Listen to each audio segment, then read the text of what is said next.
Alvin, who has more. Rick? We were talking just a little bit earlier about the way some of our congressional delegation voted. Congressman Pete Hoekstra is still in Washington this evening. He joins us live from Capitol Hill. Congressman, earlier in the week, you opposed this bailout bill or rescue bill, depending on how you like to refer to it. Today, you voted in favor. What was the difference? What changed your mind? Well, Rick, really what we saw today was a different bill than what we saw on Monday. I talked with the Vice President on Monday. I suggested at least 3 changes that be made either administratively or in a new bill. Those things happened this week.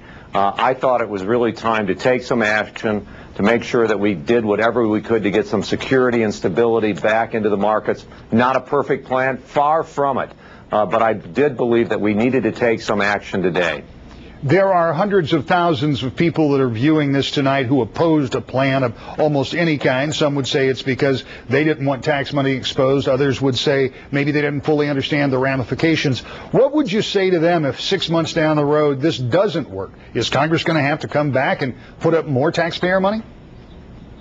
Well, Rick, I think there's a possibility. I think there's every possibility and likelihood that Congress is going to have to do more. We may have to do more in terms of providing a financial stimulus. I can tell you one of the things that we do need to do is we do need to change the way that Washington works. Not only is Wall Street broken, but so is Washington. You know, this bill goes over to the Senate. It could have been our finest hour, dealing with a very controversial issue and putting up a straight vote. But what does the Senate do? They load it up with a bunch of pork, and once again, they shame the Congress. They leave town, and they give the House a really poor choice of options as to where to go.